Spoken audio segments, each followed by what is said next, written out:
now this is the part where we talk nervously because it may or may not be recorded or broadcasting. It often isn't. So, and it doesn't acknowledge that it's broadcasting for a minute. So, it's now become tradition at this point.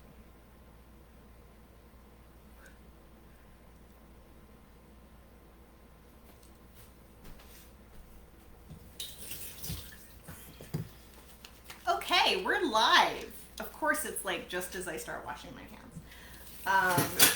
Hey guys, I am Bethany Quinn, and this. Oh crap! Are we good?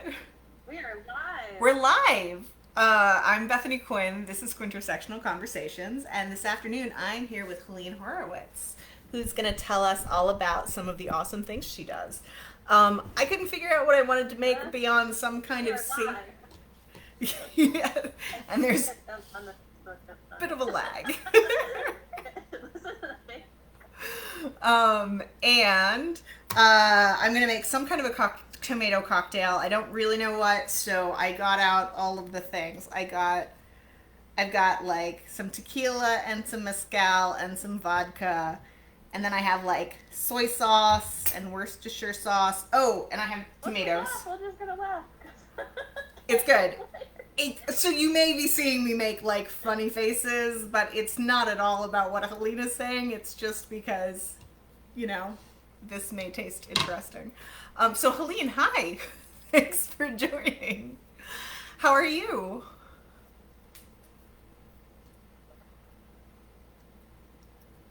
How are you doing? How am I doing? I'm super choppy, aren't I? Is this the long list?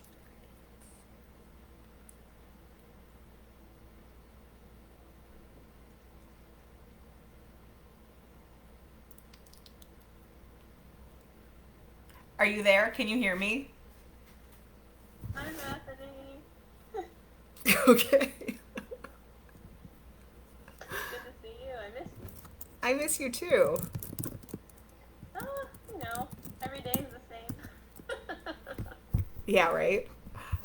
Okay. So awesome. So I feel like right now I want to hear about cuddling because we all have like major I can hear you, but you sound kind of like a robot. touch deficit. Oh yeah. Yeah. And your video is frozen, but I can see the video moving on my phone. Oh, nice. Okay. Awesome. So I want to start by talking about touch deficit because that's a whole thing for people. And so you are, among many other things, a professional cuddler. So what exactly does that mean?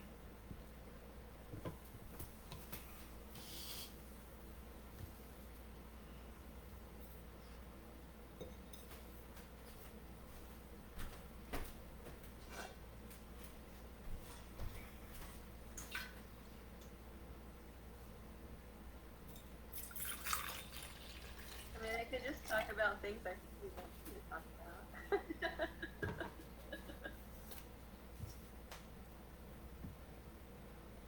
About. Hang on.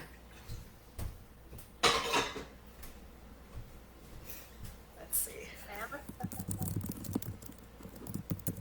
Mostly it means that maybe people who can't find other ways of touch, for whatever reason, they can reach out to a professional to have a session of like touch.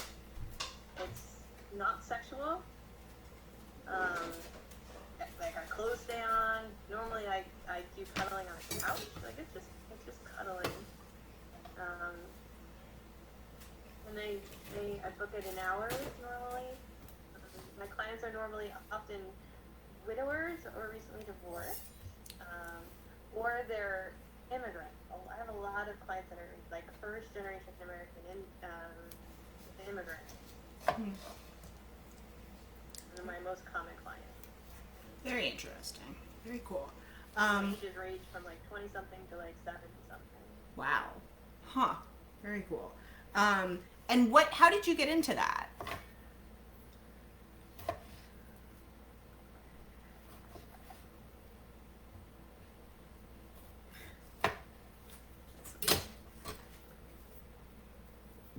And I started it just because I was having trouble with my bills and thought, like, what can I do to make a little extra cash?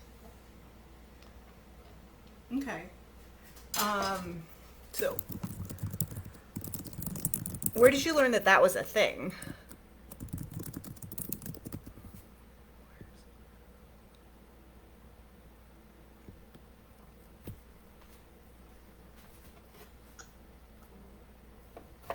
How did I learn it was a thing? I think I saw, like, somebody shared, like, a Huffington Post article or something about, like, professional cuddling is a thing. It's a real thing. And then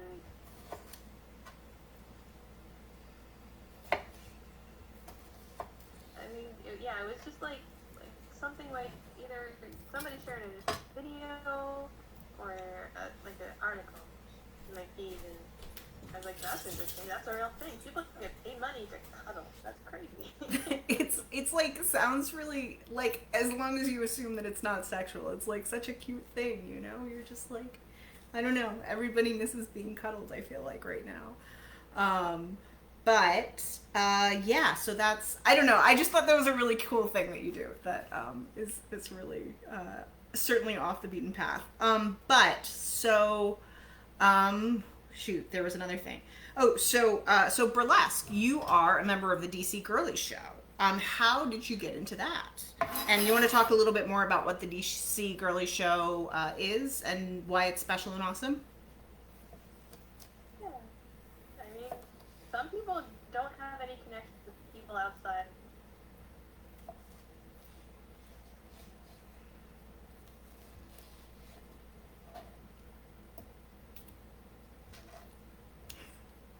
Yeah.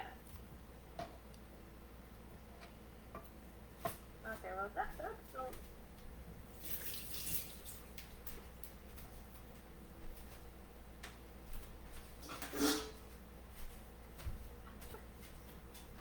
Okay, well, the first story is, before I lived in DC, I lived in Rhode Island, and when I lived in Rhode Island, there was this girl who ran a cabaret group called the Tropicals, who reached out to the swing dancers, and I'm a swing dancer. I've been a swing dancer for like 20, I don't know, years. And she reached out to our group being like, hey, would anybody be interested in doing like dance numbers and wearing red lipstick? Which I'm like, I love wearing red lipstick and doing dance numbers and wearing cute costumes. Hey, this is my lane. Like, awesome. I know this is my lane. But when I left Rhode Island, I came here, I'm like, oh, there's no cabaret group here. So either I have to start one or give it up. But then I found, like, but there is this burlesque group. So I went to their, like, member meeting, it's like an information session, and tell me about the group and whatever, and I learned that the longest running queer burlesque. That was one in the group of queer and or queer supporting or something along those lines. So these are a queer performance group. And at first I was like, I don't know if I want to do this, but then I did like a group class and a group number, and then I'm like, yeah, I can do this. And then I found a song that sang to me, and then it was like, oh, well, what did you want? Oh, the rest is easy. Nice. What was the first song that you performed to?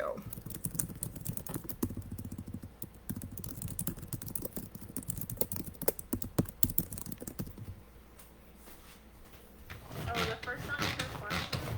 Well, the first number I did was to Boogie Woogie. Nice.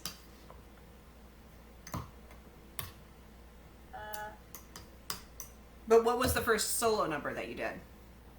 The first song, I'll just go back to the first one. There's two first. So the first song was the group number, which was Boogie Woogie Bugle Bowl. That was fun. And then the first song that I made a solo to, that I kind of made my costume.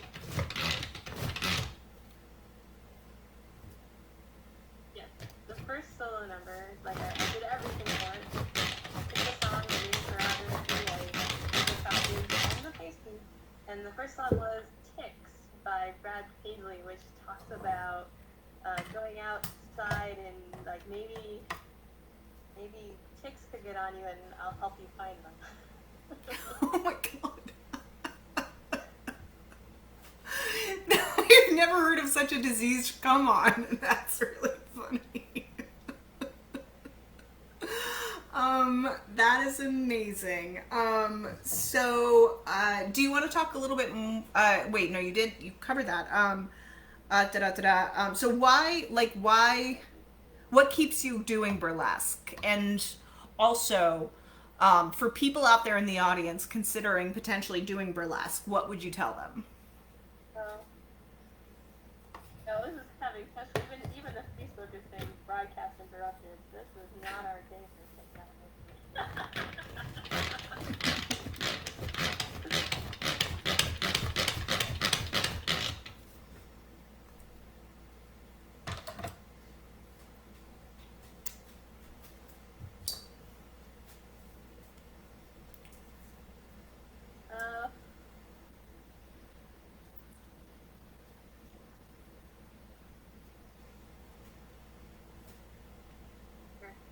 I mean,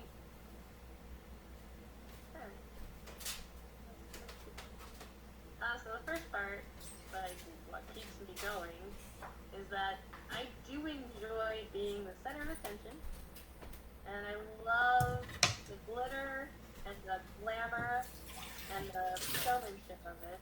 And also, from my last show, you normally get paid as like some kind of generic, you're gonna get paid this anyway.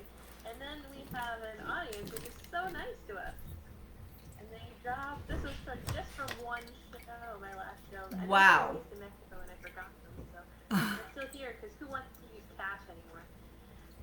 Right. Oh my gosh. And then if people want to get into it, the first thing I'd recommend doing is there's a book by Jo Weldon, who goes by Jo Boots. She's out of New York City, and she wrote the Burlesque Handbook. And if you really, really want to get into it, like, read that book. It even has patterns for pasties, so that's fun. Because you really can't do burlesque without pasties. Unless you're in Virginia, in that case, you don't need to because you can't show your boobs anyway. Oh man, that's you can always put your pasties on the bra. Nice. There's a lot of weird rules for doing burlesque in Virginia. What are some of the weird rules? Yeah. I mean, also our troupe is a teaching troupe.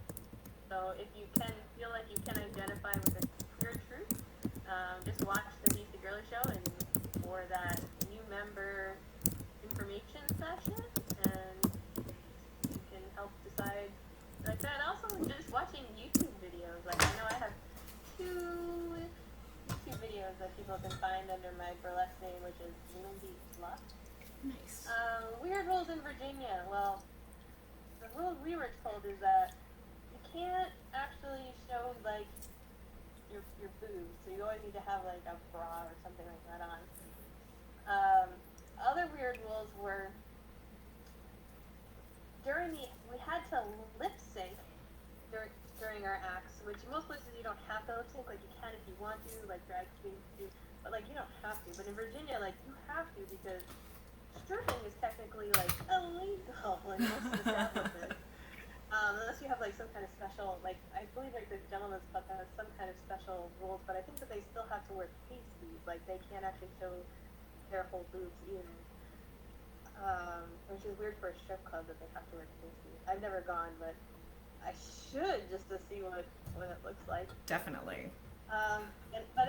We did our show at Freddy's, which is like across the street, and they were like, you have to be covered, and you had to cover your whole butt, like no thongs, and no like C-strings or merkins or that kind of thing. You had to have a full butt coverage underwear. That's really funny.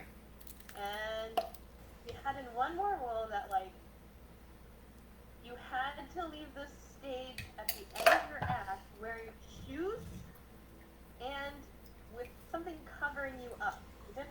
like what you started, it could be like a robe or something, but you couldn't leave the stage naked and shoeless. That's very odd. Interesting. So, what are some of your, what makes a really good burlesque act? Like, what are the burlesques that you, as a fellow performer, are like, wow, that was amazing? Really, the best burlesque acts I've ever seen, I got to volunteer at the Burlesque Hall of Fame Weekender in Vegas. Awesome.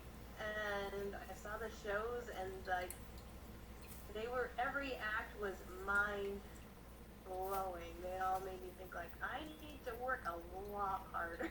Every single act, like what I do is fine, but what they do is amazing. So if you look up the Burlesque Hall of Fame Weekender, I'm sure there are lots of videos on YouTube you can watch.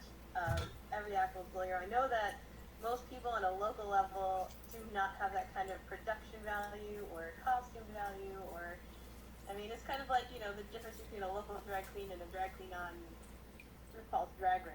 Like, it's another level. Yeah, definitely. What else? Who are, like, what are, no, I don't want to ask that. Totally lost my train of thought. So you also do swing dancing, right? How did you get into swing dancing? Because that seems like...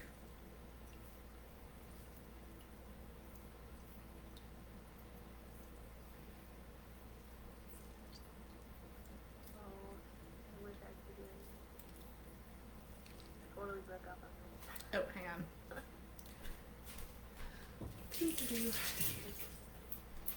Yeah, cheesecloth is not really a good thing to, like, as you're trying to, like, potentially intermittently type.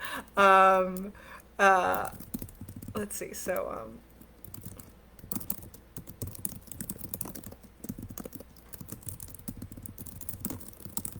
Like I have most of the plan. there we go. Well, swing dancing. Ah, that's good stuff. Yeah.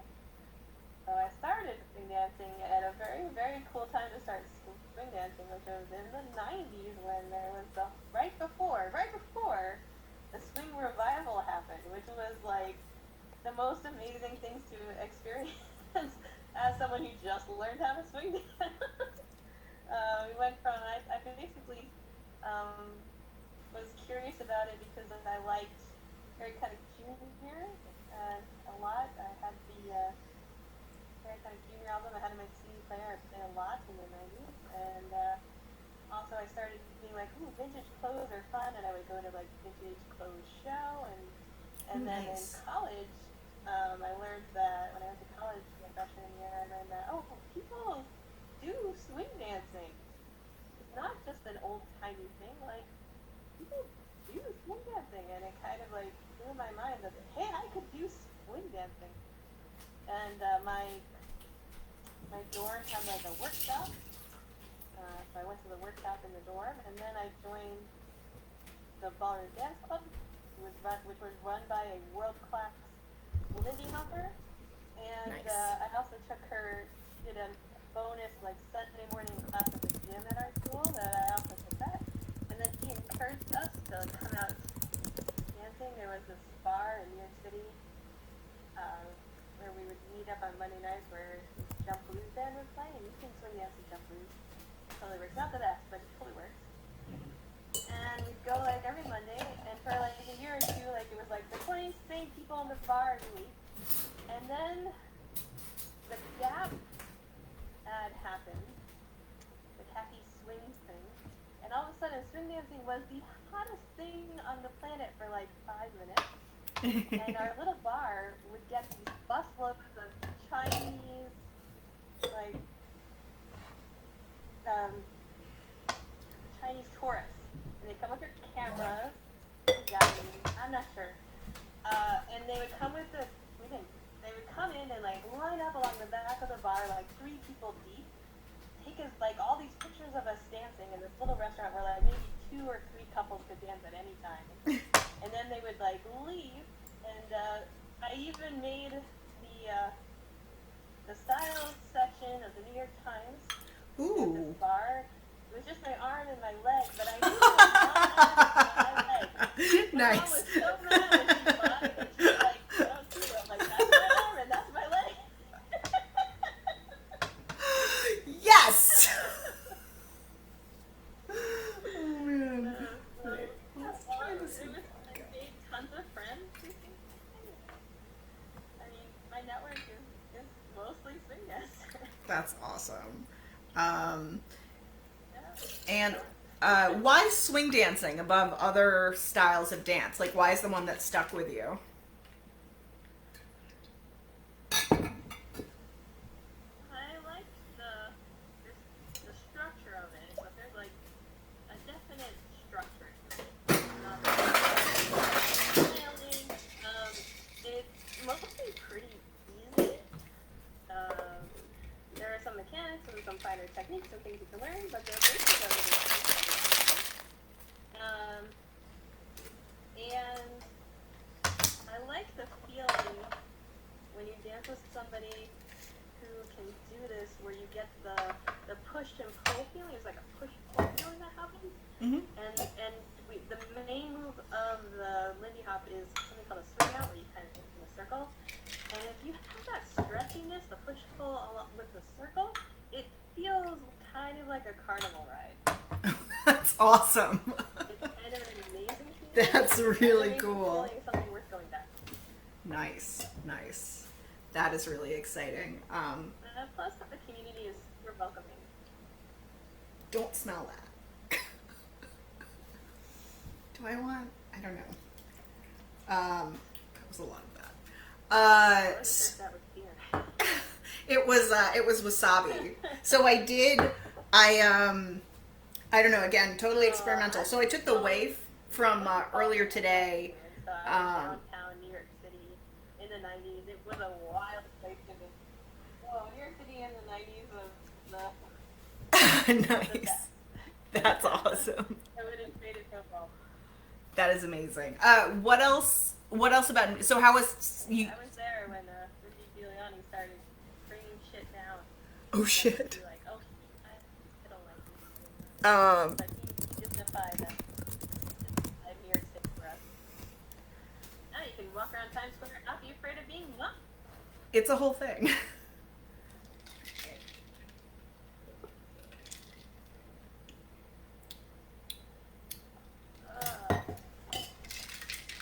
New York City was kind of like it was in the middle of transformation. So I saw a lot of things change very fast. Mostly when I first got there, like it was still kind of like scary. You had to be careful. You didn't want to be like flashing money around. You wanted to be like places that were lit up. My friends would sometimes still get mugged. Like it still happens. Those are the people that live off campus. But NYU doesn't really have a campus. The campus is really the city. But it's kind of like if you were north of like 18th Street, you're too far away from school, and that becomes like dangerous. Healthy area. In the 90s. I also knew about how Giuliani. It was the most annoying thing was Giuliani brought up these taboo laws that outlawed dancing. What? In public spaces, like restaurants and bars. That's so insane. I think it was if you had a liquor license, you couldn't have people dancing at a bar.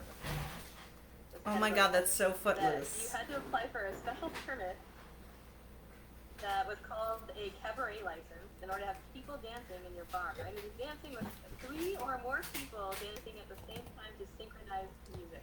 They defined dancing. So if one person was dancing, not so bad, but if there's 3 people dancing, you're breaking the law. And the law would be, if somebody found you breaking this law, you'd be fined $5,000. Oh my god. Wow. And I think it doubled.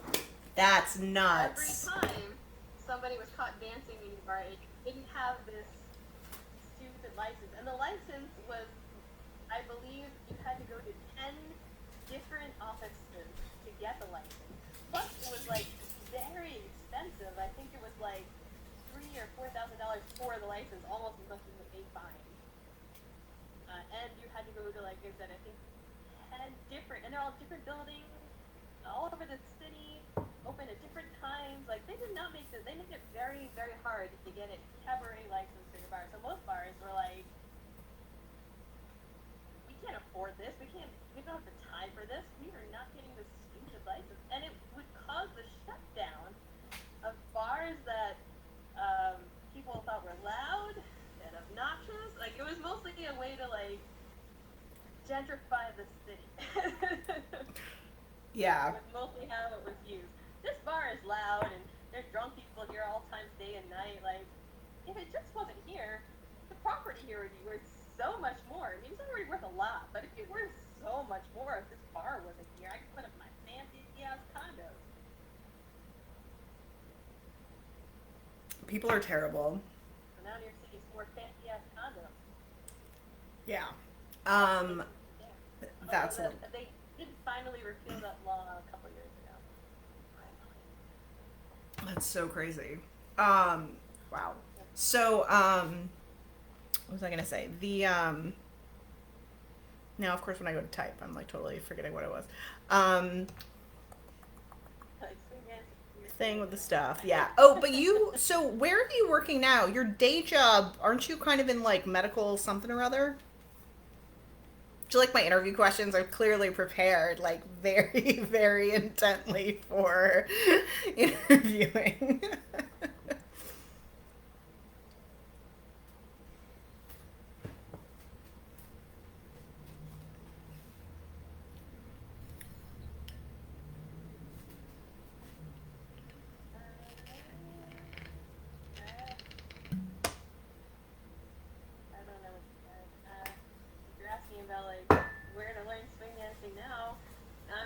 Oh, no. Because nobody is open and everything's closed. Who knows when or if we can ever swing dance again, because it involves a heck of a lot of touch and sweatiness and chance of us being close together.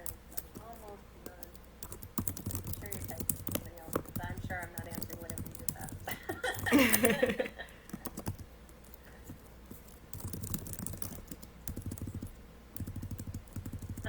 It's not exactly medical, it's biotech, but biotech's not exactly medical. I used to work pharmaceuticals, so when I was in Rhode Island, I actually made a drug that was like the most expensive drug that you could possibly get,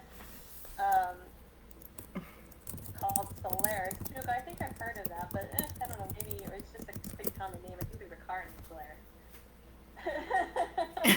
Making drugs is not as glamorous as it sounds. I worked a night shift. I loved actually working night shift. I would work Sunday through Wednesday, and every other week was Wednesday, and I worked 6 p.m. to 6 a.m., and most of our job was cleaning the facility. We would have to go in, change into like scrubs, because you can't contaminate pharmaceuticals, and had shoes that were issued from where we worked. And then we put those shoes on, and then we put shoe covers on them that went into the facility. Interesting. And most cleaned with something called mostly peracetic acid, which is stronger than bleach. I don't recommend people using this home unless you have a respirator system, because it's really, really harmful if you breathe it in. We had respirators because OSHA.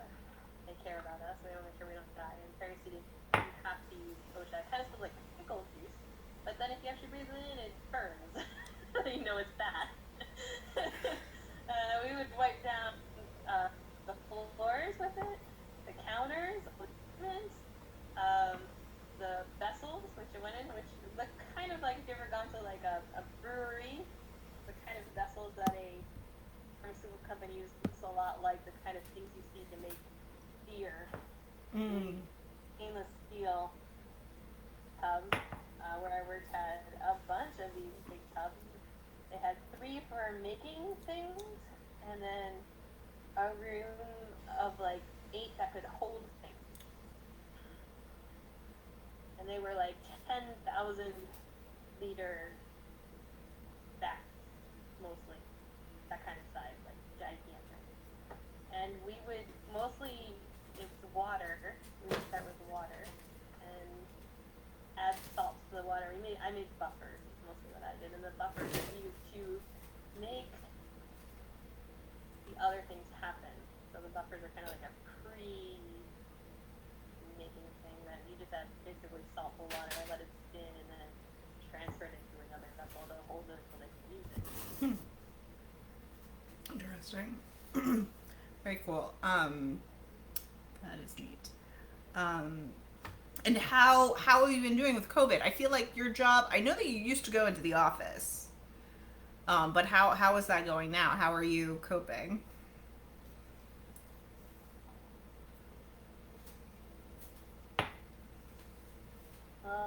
My strange background is that I worked in pharmaceuticals and other science things, and also worked 9 years as a coffee manager for Nordstrom and Starbucks. I didn't know that. I loved working in coffee.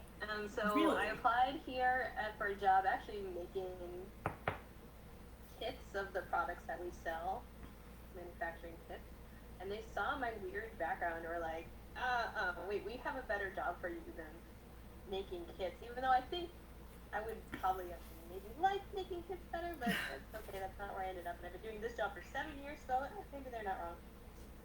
They're like, we have this special job in customer service that requires a little bit extra scientific knowledge. So they prefer someone with some kind of science degree or science background to work it, and also they want someone who has good customer service skills.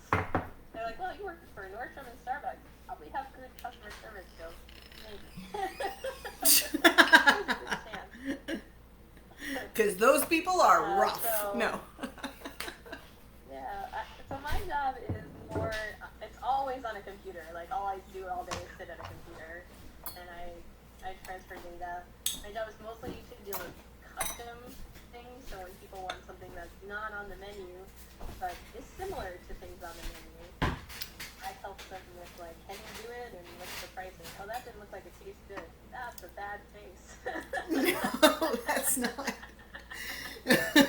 Fresh tomato juice and mezcal are not. No, don't do it. It really did not work very well. That happened like 5 minutes ago. Not really. I don't think it's that much of a delay anymore. But yeah. Anyway. Very exciting. So. I can tell you more about what my company actually does. Sure. My company is more in the. There's a big word.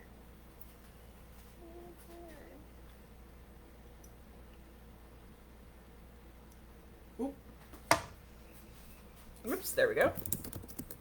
So what my company actually makes is something called electrochemiluminescent assays, and they make machines that can read the assays. And assays are basically these plates that you can test things with. Cool. Biomarkers. Nice. That is so. Like, give me an example of the type of thing that would be good for.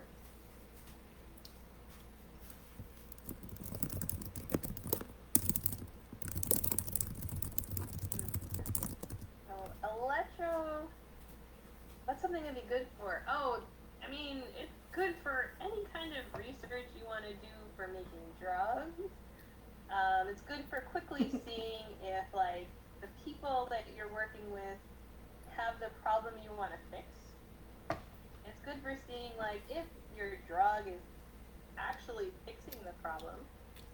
And it's good for different research for, like, pathways of things your body does, like metabolic pathways or inflammatory pathways. You want to, like, look at any of that. There's a lot of different research of, like, what caused the problem here, and do that research. And it's pretty fast is the thing about it, but it's very expensive. So Like, our machines cost like $500,000. The average person is not buying our machine. They're not buying these tests. You probably are a big company, or maybe a university and you got a grant for one, or some kind of CRO that gets big funding. Also, the consumables for the things can run from hundreds to thousands per plate. So it's expensive. The equivalent, which is the older technology that people would use, would be like something called Western blotting. It's much cheaper to use. You just kind of mix up this jelly stuff and you pour it into a plate and let it sit, and then you would form it with these welds. I used to make these plates. You form it with these like plastic cones in it, kind of like holding space, and then they'd have welds, and then you could put it in some kind of a bath that would push electricity across it, and you would drop your samples, normally some kind of DNA samples or whatever, something like that, and then it would run through the gel, and there are different kinds of these gels, and depending upon like patterns, you could find the loci of your DNA if you're using the right kind of gel system, the little gel system. Or you would see like how much of a thing you have, or if you have anything. Very cool. Awesome. And it would take a long time, maybe days, take a full day to do one of these tests, but it would be much less expensive.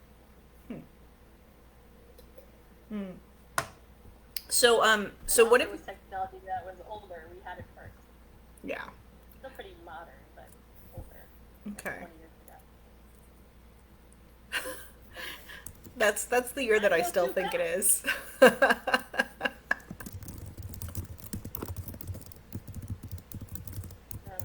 There's a mid-range product that is like well, I think maybe 40 years ago. I feel like when I was in high school, I talked to someone who worked at Pratt & Whitney, and they worked with this kind of technology of running with antibodies and DNA and RNA and using replicators and Western blots and different gels. Cool. He was, and that was 1990, like 4 or 5. So nice. Very cool. That was already used in commercial technology, so it had to be around before that. Okay. Very cool.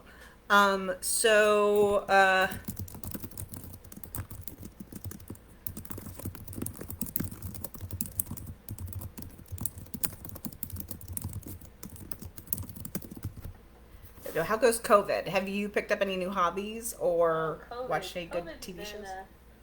Yeah. I'm lucky that I have like another house I visit, so I'm not stuck always in my house. Sometimes I'm stuck in someone else's house. My new hobbies, it's kind of like refitting my old hobbies. So like, I have like a virtual dance class on Tuesday that I sometimes go to, but sometimes I don't because it makes me sad. I feel like I'm not dancing with people. Not as much fun. Half of why I like dancing is dancing with other people. I've been watching Supernatural, which turns out I love it, especially season 6. There's an episode where he makes a reference to Star Trek 4, and I was so excited that they referenced Star Trek 4. Like, the nerd in me just like lit up. Like, that's my favorite Star Trek movie. Nice. And I love all the stupid shorts on Disney Plus. They make me laugh. My favorite are the sporky ones. Like, he asks these questions that he asks, or the Pixar in real life videos. Those are fantastic, and they're only like 5 minutes each. So you see, like, I got 5 minutes. I can watch one of these stupid little shorts. Nice. And also, I've been practicing guitar again, which I put down for a year, but I'm trying it again. Fender online has a Fender Play, and they're doing a COVID special of 3 months for free. So if you want to try learning guitar, they maybe have a couple other instruments that they have classes for. But guitar is what I care about, and you go through the lessons, videos. And they're also not very long. Oh, that's what did you say the name of that was? Do in the house, like a practice exercise.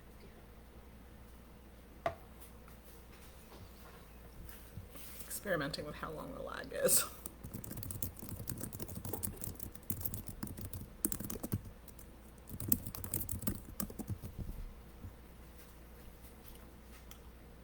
The name of it was. It's called Fender, like the guitars. Nice. Fender Play. Awesome. And I think if you just go to fender.com, and if you look on top, there'll be like a button that says Play. Click that. You should get a pop-up that says use this code for 3 months free. I don't know how long they'll be doing it, but awesome. And then once you sign up, and then they'll keep track of like where you are because you just logged in. That's very cool. Kind of nice. Nice. That's I'll have to check that out. Well, anything else you want to talk about? Teaching than Anything else you want to talk about before we hop off? The way? Talk about my DJ. Oh shit! Yes, totally. I have all these different hats. I'm wearing a hat. So I started DJing in 2005. I didn't know that. Wow. At the time I had gone to New Orleans like 3 or 4 times, and I fell in love. I fell in love with the music in New Orleans, like all the traditional jazz. It's just like it doesn't surprise me because it's like as a teenager I fell in love with Harry Connick Jr. So that I would love all the everything else that I discover in New Orleans. Did not surprise me at all. So I collected all the CDs from every band I saw, and then every time I went down there, because in the 90s, early 2000s, we still listen to CDs. I still have a CD player and all the CDs. I haven't actually listened to a CD in a very long time. In theory, I could if I wanted. Totally. But when Katrina happened in 2005, I'm like, oh, I should be sharing all of the music that I collected with the other dancers in my community, and I asked the organizer of the local dance in Connecticut where I lived at the time, hey, I think I've got enough for like an hour at least. Can I have an hour? He was like, yeah, of course you can have an hour. Nice. Bring your CDs and be ready to go. Because all the studios and places where we danced tended to have in-house DJ equipment, so we didn't have to carry it all, which is the nicest part of swing dance DJs. And they don't expect the swing dance DJ to come with any more than the music they want to play. I knew that I had to switch to computer when I showed up at a dance in Albany, and they had all this set up except for a CD player. What? I was lucky that my laptop had a CD drive. Because I'm like, oh, I don't have that much music on my computer at that point, because I'm like, I just play CDs. So I switched to a laptop DJ. I don't remember when that was, maybe like 2009-ish. Nice. So what kind of stuff do you typically play? What kind of music? And and what's your favorite song? For swing dancing, mostly you're going to play big band swing. Our favorites are Count Basie, Ellington, Betty Goodman, Harry Shaw. There's a lot of other big bands out there, but those are kind of like the core central nervous system of our dance music. Nice. There's other things that we like. That is like what they call traditional jazz, which is what mostly you get if you go to New Orleans, with the brass, and they're kind of small combos. Maybe they use things like washboards or boxes to drum on. We have a local band called the Bumper Jacksons, which plays some really fun traditional jazz. And we also can dance to jump blues. The most famous jump blues being Louis Jordan and Louis Prima. And then there's modern artists that also do just blues. So you mix it all together. Awesome. So if try to play 70% of our what we call our standards, which would be our old school, big band swing, and maybe 30% more modern things or weird things. Nice, cool. So where can people go if they want to see you perform?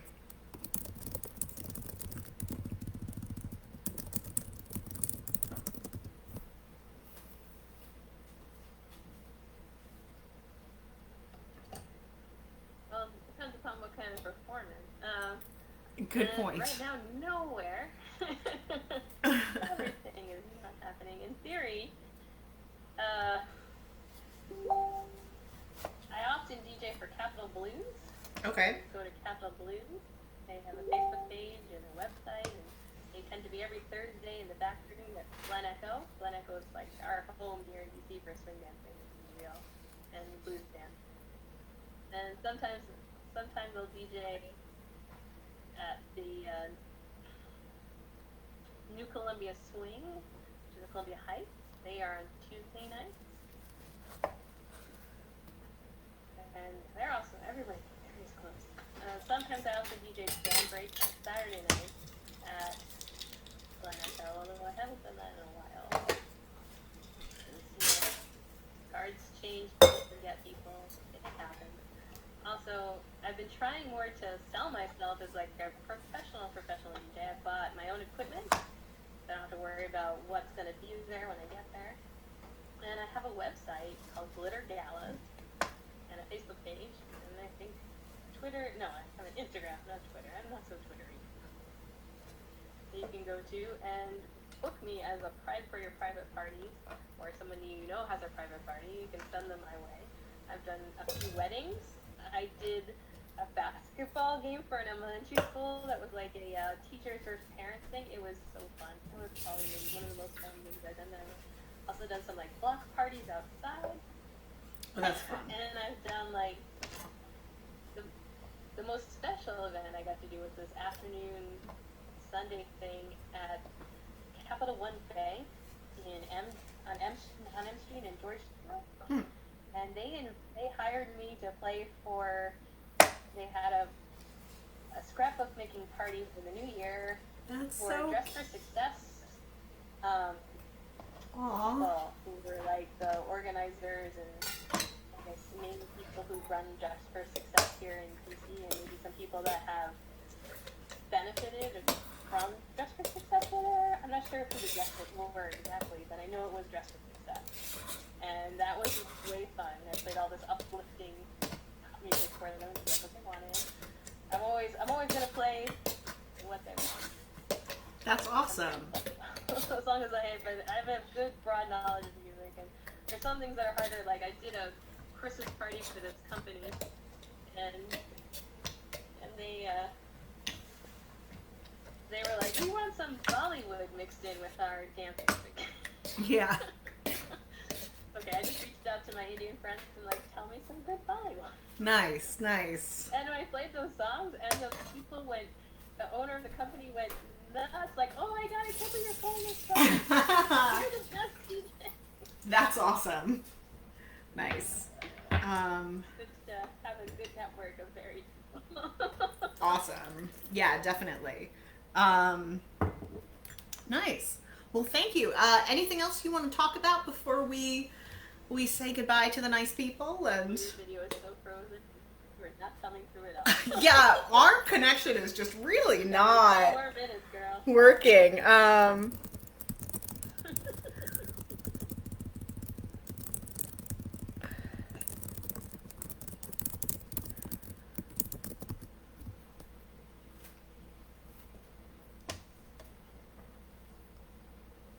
Anything else you want to talk about before we hop off? These weird cocktails.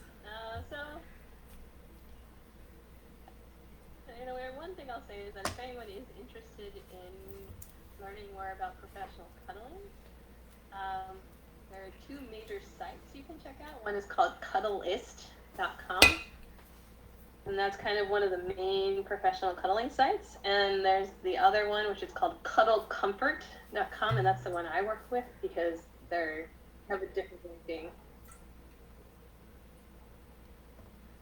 Nice. Awesome. Well, if anyone has any questions about it, I'm okay with people reaching out to me. Cool. Okay, great.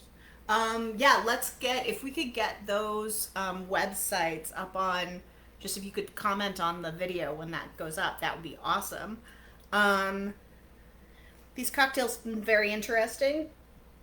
I'll comment on the video of the website. Absolutely. Awesome. I don't know what I think of this. Yeah, it's good. I can't decide. I feel like it's like, I can't tell if I'm just a weirdo. Damn it. I can't tell if I'm just a weirdo with what I like here, or if it's like actually a good drink. We're all weirdos. Yeah, but like sometimes you're like, this is weird, and I'm digging it, but like when you put a soy sauce in a cocktail. Really, that's what I'm talking about. I'm like, I'm pretty sure it's not so much that I like this salty. drink. I'm never like that. That's what I mean. Like, I feel like sometimes I'm like, yeah. it might not be this cocktail that I like so much as like soy sauce and umami generally, and I think that makes me a weirdo. But anyway, some people like salty. That's true. Anyway, well, thank you so much for coming on. It is always lovely to see you. My favorite cocktail is a New Orleans staple called a Ramos Gin Fizz. Oh my God! Yes, is a delicious cocktail. Those are so good. Where was it? Oh shit! Who knows what's going to be open? Anyway, well, thank you so much for coming on. Yeah, I will see you soon. Where I had my first gym. Yeah. No, go ahead. What were you going to say?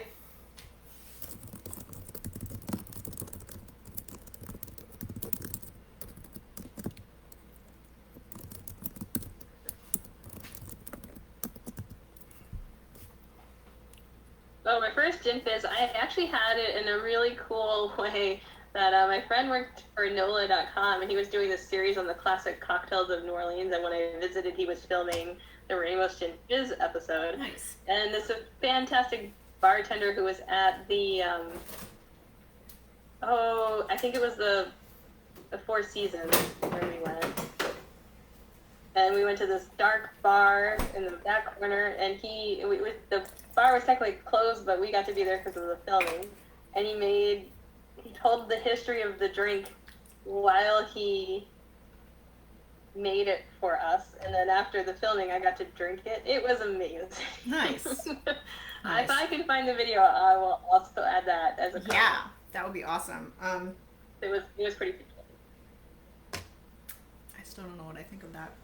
Anyway, well, thank you guys so much for watching. It is always lovely to see you guys. Hopefully this is working. My internet really seems to be just particularly special today. If you like what you're seeing, please feel free to donate via PayPal to quintersectional@gmail.com. And yeah, hopefully I will see you all next week. Have a good weekend. All right, bye, hon. Bye. Oops.